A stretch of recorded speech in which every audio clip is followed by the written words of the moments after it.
Buenas noches, el Señor les bendiga a todos. Tremendos pasteles, amén. Aniversario número 20 de nuestra preciosa Biblia, hermano. Qué honor, qué privilegio.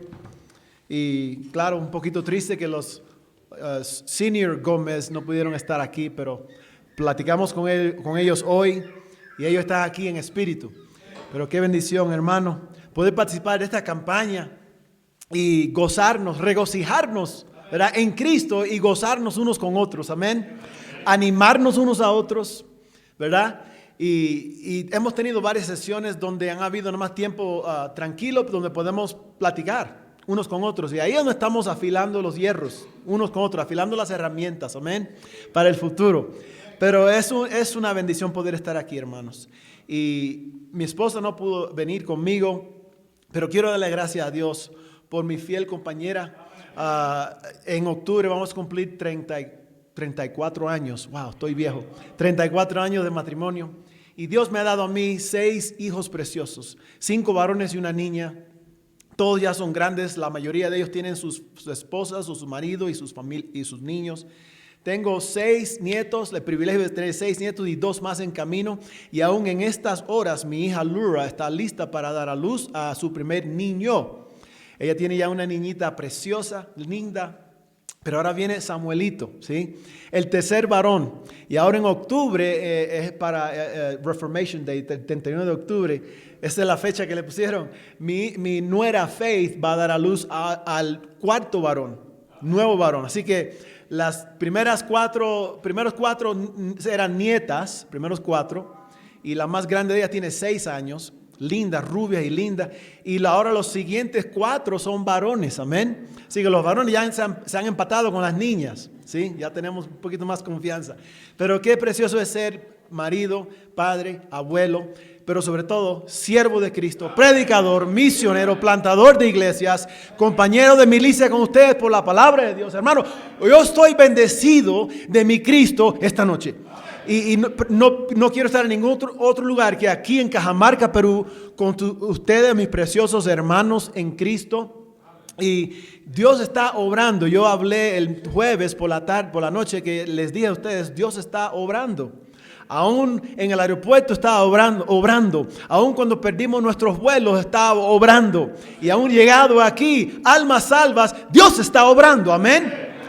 Yo les dije hoy por la mañana. O ayer por la mañana, el texto recibido es el texto de avivamiento de Dios. Estúdialo por usted mismo. Haz la investigación, escudriñalo. El Textus Receptus en el Nuevo Testamento es el texto de Dios de grandes avivamientos y movimientos de Dios, hermano. ¿Sí? Y yo, ahora en mi vejez, yo quiero ser partícipe de ese avivamiento precioso del Señor Jesús. Amén, hermano. Y esa es una de las razones por las cuales estamos aquí, ¿verdad? Gloria a Dios. Bueno, tengo un mensaje de 2 partes esta noche. Porque yo quisiera hablar un poquito más de los textos.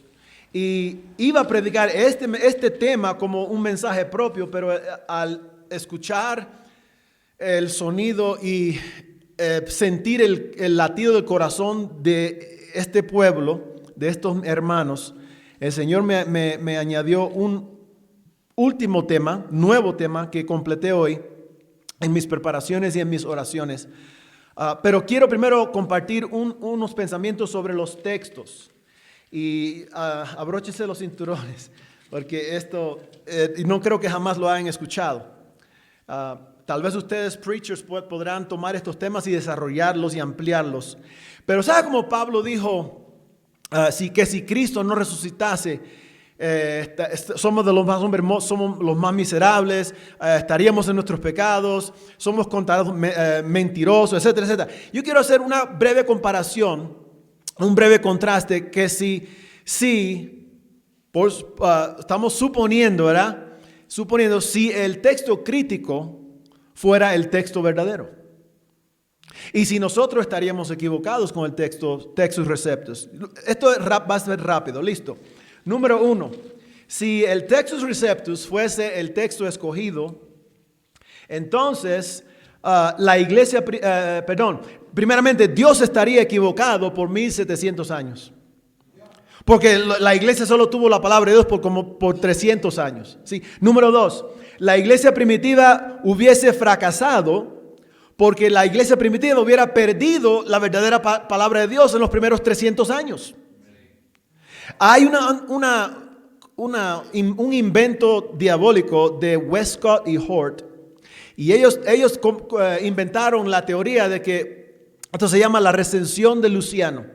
Y esa teoría básicamente es que los cristianos primitivos tuvieron la palabra primitiva de Dios, palabra fiel de Dios, pero por pereza o por descuido la perdieron, se corrompieron los manuscritos. Y después el mundo cristiano no tuvo la palabra de Dios otra vez hasta los siglos 1800. ¿De veras? Eso es si mi suposición fuera correcta. Número 3, los biblicistas rechazaron los textos alejandrinos y vaticanos erróneamente.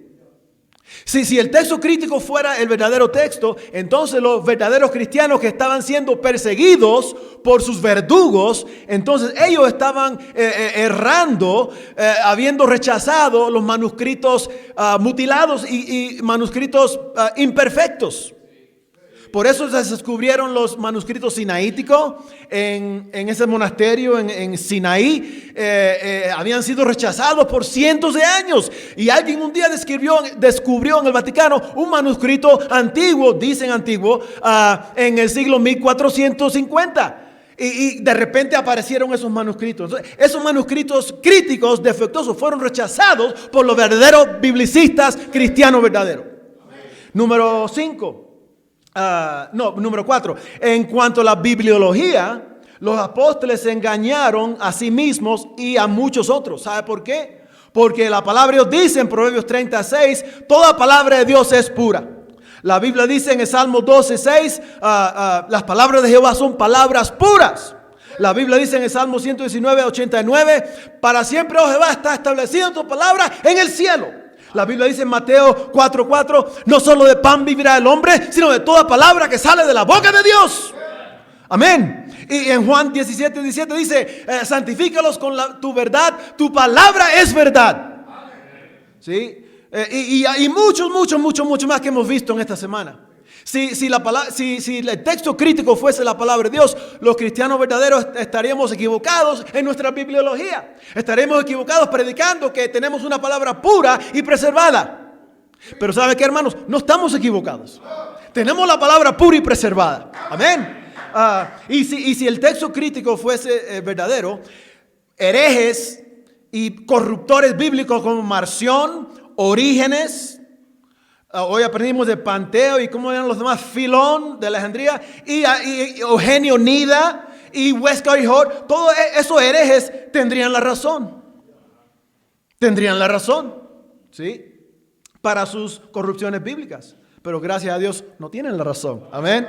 Y yo puedo darles muchas más, no los voy a aburrir con las demás, pero este es un tema que deberíamos de meditar y desarrollarlo, porque hermanos, somos dichosos y privilegiados de tener, guardar, apreciar, amar, predicar, publicar, defender la preciosa palabra de Dios. Amén. Amén, hermanos. Bueno, ya es suficiente de ese tema. Abran sus Biblias al libro de Apocalipsis, por favor. Al libro de Apocalipsis. Capítulo 2. Apocalipsis capítulo 2. Si alguien pudiera hacer un favor a este viejo cubano, traerle un poquito de agua, por favor. Se lo agradecería mucho.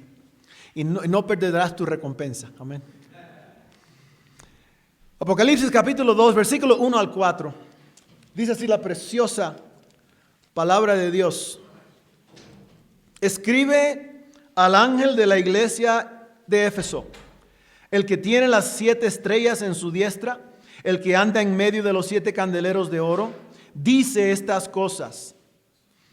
Yo conozco tus obras y tu trabajo y tu paciencia, y que no puedes soportar a los malos, y has probado a los que se dicen ser apóstoles y no lo son, y los has hallado mentirosos. Y has sufrido y tienes paciencia, y has trabajado por mi nombre y no has desmayado. ¿Quién dice amén por todas esas características? Amén, hermanos. Son tremendas características, ¿verdad? Buenos atributos. Pero mire el versículo 4 conmigo. Pero tengo contra ti que has dejado tu primer amor. Gracias, hermano. Señor le bendiga. Has dejado tu primer amor. Hermanos, en esta semana yo he sentido el amor de Cristo en este lugar, en Perú. Para mí este es un lugar especial, este es un país especial. Yo di mi primer viaje a Perú en el 2007 con un grupo de nuestra iglesia. Manny conoce la iglesia Chihaui Baptist Church. Y yo y mi hijo pudimos viajar en ese entonces para ese viaje realizado. Y vimos multitudes de almas aceptar a Cristo. Estuvimos en Lima toda la semana. Y luego mi hija vivió 5 años aquí en Perú, 5 años ayudando a la obra misionera allí mismo en Lima y en Ciénega.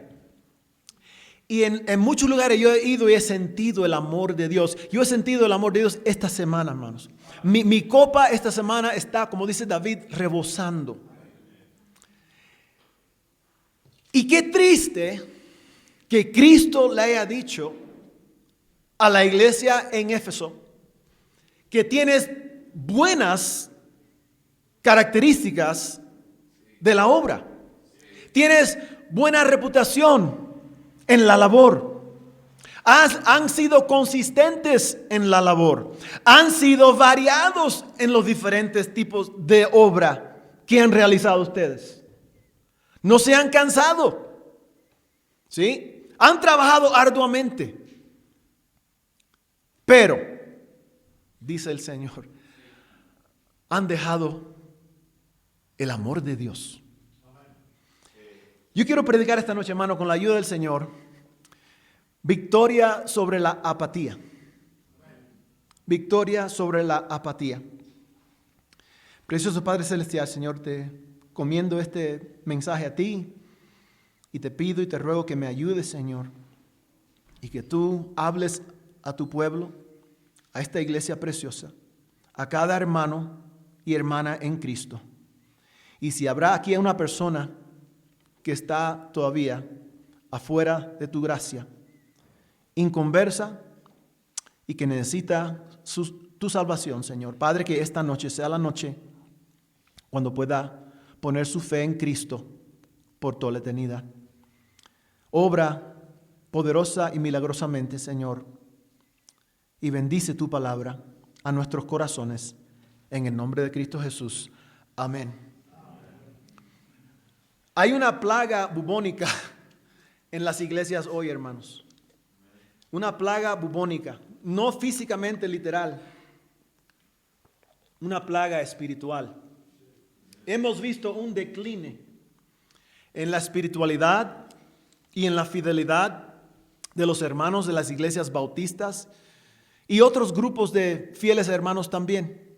Estábamos platicando esta semana acerca de, yo estaba platicando, no me acuerdo con quién, pero estábamos platicando de los grandes movimientos de Dios y que en los años 1800 hubo en los Estados Unidos un gran despertamiento y un gran movimiento de Dios que luego se le llamó el segundo despertamiento americano, porque el primero sucedió en los 1700 con Jonathan Edwards y Wesley y Whitfield y toda esa gente. Pero en los 1800 un gran avivamiento comenzó y eso fue con Finney, Spurgeon, Moody, toda esa gente, ¿verdad? Tremendas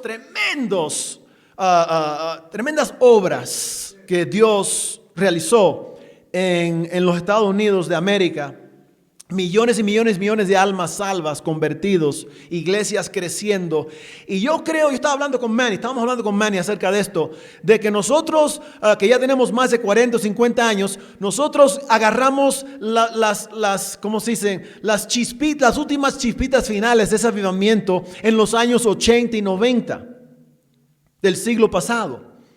Porque yo me acuerdo que en los años 80, el celo en las iglesias bautistas, fundamentalistas, independientes, el celo por evangelizar y por ganar almas, el celo por compartir el nombre de Jesús era tremendo. Yo me acuerdo que mi pastor Rigo García, quien lo aprecio mucho, Rigo García me enseñó a mí a visitar y a ganar almas. Y él aún allá en Miami, Florida, en el invierno, que allá no hay mucho invierno, y en el verano todavía me obligaba a venir los jueves, la noche de ganar almas. Me obligaba a venir con camisa, corbata y saco.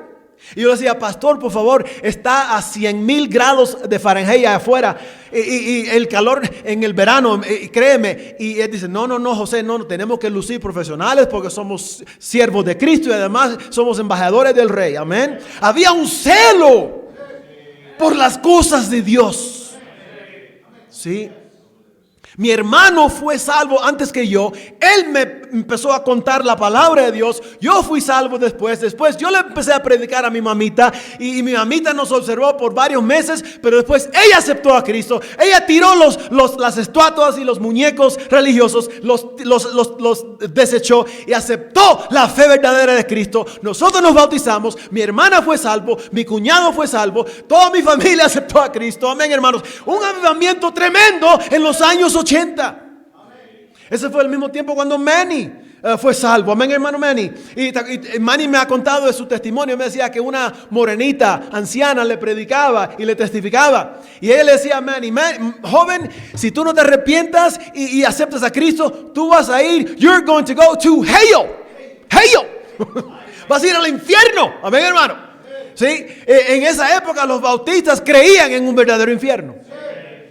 En esa época los bautistas creían que la palabra de Dios era perfecta. Creíamos en un cielo literal. Creíamos en la salvación por fe y por gracia. Amén. Creíamos que Cristo podía regresar en cualquier momento de cualquier día. Gloria a Dios. Pero ¿qué es lo que le ha pasado a ese avivamiento? Yo como misionero hemos estado plantando iglesias 31 años, pero hicimos la diputación tiempo completo en el año 2011. Y en el año 2011 yo y mi familia pudimos visitar como casi 300 iglesias. Y qué triste ver el decline comparado con los años 70 y 80. En unos 30 años ya las iglesias bautistas ya estaban llenas de ancianos con cabello blanco, así como yo, y disminuida la congregación, el número, ya una fracción de lo que antes tenían. Qué triste, hermano. Y muchas iglesias que antes eran grandes, fervientes en la obra de Dios, ganadoras de almas, con colegios bíblicos, ya han desaparecido. Tennessee Temple University, de la Dr. Lee Robertson, muchos de ustedes conocen ese nombre. Era la iglesia más grande de Tennessee y era uno de los ministerios más usados por Dios en los años 60, 70 y 80. Pero si tú vas a Chattanooga, Tennessee hoy y buscas Tennessee Temple, no lo vas a encontrar. Algo terrible ha pasado, hermano. Amén. La plaga bubónica. Dice, ¿cuál plaga bubónica, pastor? La apatía. La apatía ha infiltrado y ha infectado la mayor parte de las iglesias hoy en día. Y después vino el COVID hace 4 años, coronavirus. Y lo que antes estaba débil y pobre y apático, ahora está en condición crítica. ¿Sí, hermano? Y alguien me dijo hoy, creo que fue usted, hermano Peter, que el COVID fue lo que nuestro amor por Cristo se ha enfriado. Y para algunos han dejado su primer amor. Es peligroso, hermano. Los hermanos en Éfeso eran hermanos arduos trabajadores, diligentes. No le tenían miedo a trabajar, como estas preciosas hermanitas en la comida, mañana, tarde y por la noche. No tenían miedo a ensuciarse sus manos, no tenían miedo a trabajar por Cristo. Pero hoy en día es difícil hallar un voluntario que quiera hacer algo por Cristo. Hermano Andrew y el otro hermano Townsend son de Tennessee. ¿Dónde están mis preciosos hermanos? Aquí. Ellos están viviendo en el estado de Tennessee. Y la mascota de Tennessee es el voluntario. ¿Sí? Yo estoy en Tennessee ahora, viviendo ya 6 años. Hermanos, ¿dónde están los voluntarios que nosotros necesitamos? Vivimos en Tennessee, hermanos, ¿sí o no? ¿Dónde están los voluntarios? Yo necesito ayuda en la obra, hermano. De hecho, ¿cuál joven aquí en Perú quisiera inmigrar allá a los Estados Unidos? Yo le pago todo lo que sea para que me ayude en la obra. Yo estoy buscando ayuda, hermano, de todo el mundo, ¿sí? Sí. Hasta un poste de teléfono, si me quiere ayudar, le digo, te arranco y ven conmigo, ¿sí? Sí, señor. Un hidrante de la esquina, sí. ¿Dónde están los voluntarios de Dios? Miren conmigo. 1 Corintios 13.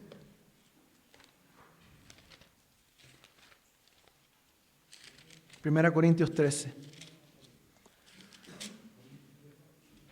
Si yo hablase lenguas humanas y angélicas y no tengo caridad, vengo a ser como metal que resuena o címbalo que retiñe. Y si tuviese el don de profecía y entendiese todos los misterios y toda ciencia, y si tuviese toda la fe de tal manera que trasladase los montes y no tengo caridad, nada soy. Y si repartiese todos mis bienes para dar a comer a los pobres, y si entregase mi cuerpo para ser quemado y no tengo caridad, de nada me sirve. La caridad es benigna, la caridad es sufrida, es benigna, la caridad no tiene envidia, la caridad no es jactanciosa, no se envanece, no hace nada indebido, no busca lo suyo, no se irrita, no piensa el mal, no se goza en la injusticia, mas se goza en la verdad. Todo lo sufre, todo lo cree, todo lo espera, todo lo soporta. La caridad nunca deja de ser, mas las profecías se acabarán y cesarán las lenguas y la ciencia acabará. La Biblia dice que la caridad nunca deja de ser. La caridad es paciente, sufrida, benigna, no se irrita, no es jactanciosa, no es envidiosa. Y muchos hermanos, se les apaga la flamita en su corazón y dejan de hacer las cosas que antes hacía por Cristo, porque el amor en su corazón ya se enfrió. Confiésalo, hermano, porque yo también lo tengo que confesar. A mí me ha sucedido. En los últimos meses yo he pasado por un tiempo difícil con nuestra iglesia en Tennessee. Hermanos, es difícil hoy, en el ámbito mundial de hoy, es difícil lograr algo verdadero por Cristo.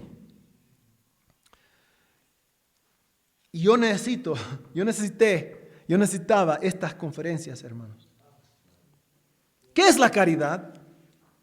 La caridad no es dar limosna. No bíblicamente. La caridad es el amor de Dios en acción. El amor de Dios puesto por obra. ¿Se acuerda? Porque de tal manera amó Dios al mundo que ha dado. Maridos, amad a vuestras esposas, así como Cristo amó a la iglesia y se entregó a sí mismo por ella. La caridad del amor divino de Dios es ese amor que se expresa en compasión, en diligencia, en tener cuidado por otro, en sacrificarse y darse por otros. ¿Sí? Ese amor es el que necesita. Ese amor es el que necesito yo hoy. Ese fervor, ese ardor. Así que para concluir, esta es mi conclusión. Tengo 4 partes en la conclusión. Tu amor por Cristo se enfrió si tú ya no haces lo que hacías para Cristo. Si tú ya no sientes lo que sentías para Cristo. Si tú ya no te motivas como antes te motivabas para Cristo, ese amor se te enfrió. Segundo lugar, tu amor por la palabra menguó. Sí, Señor. Antes tú leías tu Biblia todos los días. Ahora apenas la agarras del estante el domingo por la mañana y la agarras del estante y quitas el polvo y vamos a la iglesia. O como muchos hoy en día no traen Biblia a la iglesia. Vienen desarmados al campo de batalla. Amén. Vienen sin su instrumento a la casa de obra. ¿Sí? Al taller de Dios. Antes tú conocías la palabra. Ahora tú esperas que alguien te la ponga en tu aparato, en tu teléfono o en tu tableta. Pero ya tú no necesitas la palabra de papel y tinta, ¿verdad? Estamos en la época de la tecnología, de Elon Musk, y ya no necesitamos esta cosa anticuada, ¿verdad? ¿Sí? Ay, que Dios nos ayude, hermano. El amor por la palabra ha menguado. Y es por eso que tenemos una fe tan empobrecida. Yo te voy a dar la receta para el triunfo sobre la apatía en cuanto a la palabra de Dios.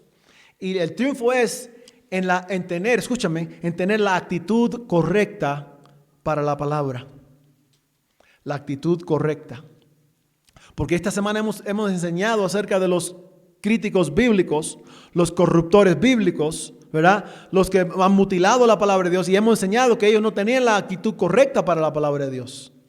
Pero nosotros sí tenemos la actitud correcta para la palabra de Dios porque somos biblicistas y amamos la palabra de Dios. Respetamos y reverenciamos la palabra de Dios. Amén, hermano. Amén. Vamos a ir a un lugar en la Biblia donde vemos esto resaltado. ¿Sí? Miren conmigo Salmo 119, versículo 86. Salmo 119, versículo 86 dice así: todos tus mandamientos son verdad. Espérese. Where am I at?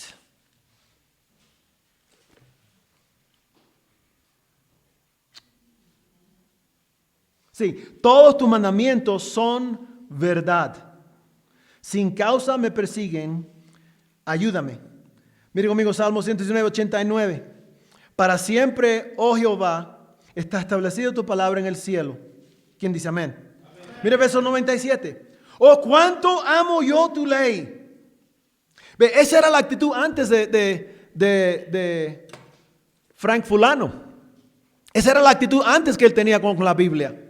Él amaba la palabra de Dios, pero un amor con la signo de exclamación, ¿verdad? Es un poco cómico, en español hay un signo de exclamación antes de la oración, ¿verdad? Así como el signo de interrogación, para alertarte que debes de levantar un poquito la voz, ¿verdad? Un poquito de mostrar un poquito de emoción, ¿verdad? Y no la emoción que muestras para la iglesia todas las semanas, ¿sí? Pero mire lo que dice el salmista. Oh, cuánto amo yo tu ley. Todo el día es ella mi meditación. Hermanos, ¿realmente meditas en la palabra de Dios todos los días?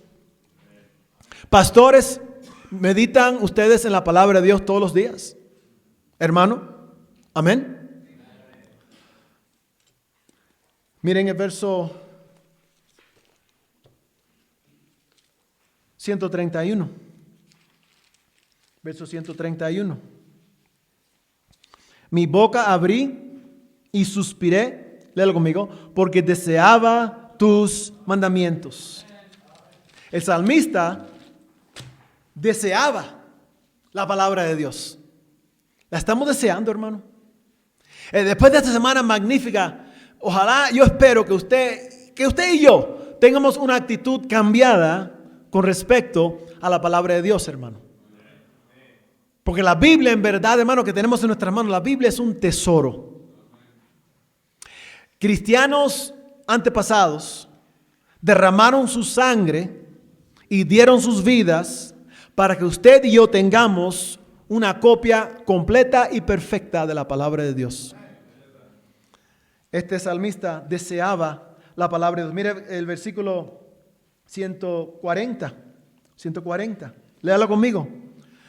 Sumamente pura es tu palabra y la ama tu siervo. Mire conmigo el versículo 159. 159. Mira, oh Jehová, que amo tus mandamientos, vivifícame conforme a tu misericordia. Vivifícame. El creyente que ama la palabra de Dios va a recibir esa vivificación. Esa vivificación es avivamiento. Amén. Y los cristianos, sea en el Antiguo Testamento o los creyentes en el Nuevo Testamento, la manera que Dios traía avivamiento era cuando los cristianos se arrepentían de sus pecados y empezaban a abrazar la palabra de Dios. Les tengo prueba. ¿Se acuerdan los avivamientos bajo Nehemías en el capítulo 8? ¿Sabe que ellos demostraron una actitud correcta para la palabra de Dios? Porque no lo habían escuchado por décadas, pero cuando volvieron a escuchar la preciosa palabra de Dios, la ley de Dios, muchos en ese pueblo que estaban escuchando a Nehemías sobre ese púlpito, empezaron a llorar. A llorar. Esa es la actitud correcta. El rey Josías, cuando le encontraron esa copia de la ley en el templo, en ese edificio que había sido maltratado por tantos años por la malvada reina, aquella malvada reina, y por otros reyes impíos de Judá, cuando el rey Josías oyó las palabras de Dios, tal vez por primera vez en muchos años, Josías lloró. Esa es la actitud correcta hacia la palabra de Dios.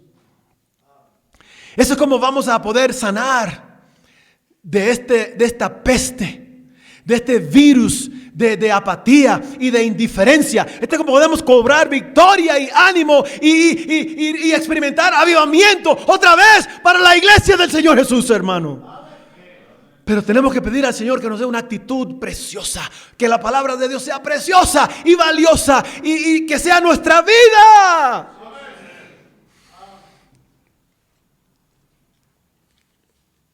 Salmo 119, versículo 161.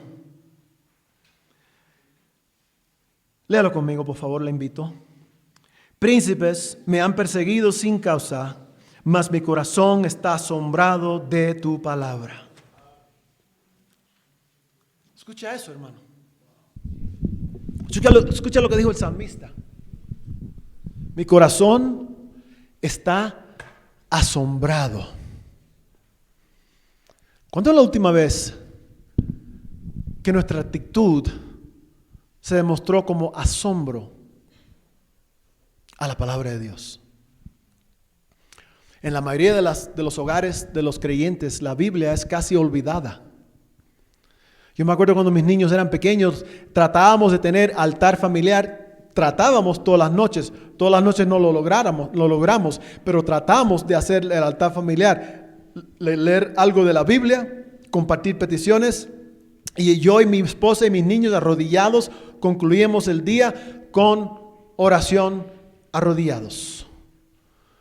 ¿Cuántos hogares? Habrá algunos hogares que todavía practican el altar familiar. Por eso el otro salmista dijo, no volverás a darnos vida para que tu pueblo se regocije en ti. Miren el versículo 162. Me gozo yo en tu palabra como el que haya muchos despojos. Verso 165. Mucha paz tienen los que aman tu ley y no hay para ellos tropiezo. Amén, hermanos. Verso 167. Mi alma ha guardado tus testimonios y los he amado en gran manera. Y el último versículo es 174. He deseado tu salvación, oh Jehová, y tu ley es mi ¿qué? Mi delicia. Hermanos, si antes no había razón para deleitarnos, no puedo extraviarme. A mí me encanta caminar y brincar y gritar como un loco. Pero si hay razón para deleitarnos en la Biblia será por este libro hoy. Si antes no te deleitabas en la palabra de Dios, hoy tienes chance de hacerlo. Hoy tienes oportunidad de demostrarle al Señor tu agradecimiento. Escúchame, tu agradecimiento por toda la labor, todo el sudor, todo el sacrificio, comenzando con el doctor Humberto Gómez y toda su familia que lo soportó. Y después con todos los colegas, colaboradores, pienso de Michael Lema, pienso de Shane Rice, Manny Rodríguez, son tantos que no los puedo contar todos esta noche. Dale gracias a Dios esta noche por tu Biblia. El avivamiento de Dios solo vendrá cuando nos enamoramos otra vez con Jesucristo, cuando nos enamoramos otra vez con la casa de Dios y cuando en verdad nos regocijamos y nos deleitamos en la preciosa palabra de Dios. No vendrá de ninguna otra manera. De otro modo no vendrá. Vamos a concluir. Padre Santo, gracias por tu palabra. Señor, que este mensaje no nos entre por un oído y nos salga por el otro. Que este mensaje no se reciba como, sí, buen oratoria, buen prédica del hermanito, pero, Padre, que este mensaje penetre hasta mi corazón y el corazón de mis hermanos. Padre, yo he creído ya en los últimos años que en cuanto al avivamiento, el corazón del asunto es el asunto del corazón. Y yo quiero, Padre, que tú obres en los corazones de mis hermanos como en el mío. Yo quiero, Padre, que tú traigas esos cristianos que se quieran arrepentir de la apatía, de la flojera, de la indiferencia, de los pretextos, de las excusas, del malgastar tiempo, del solo vivir en pasatiempos, de solo vivir por sí mismos y por sus propios placeres. Padre, yo te pido y te ruego que tú levantes un ejército, un gran ejército, que te tome en serio y que aprecie tu palabra. Señor, bendice ahora esta invitación y la entrego ahora al pastor Don Rich. Pastor.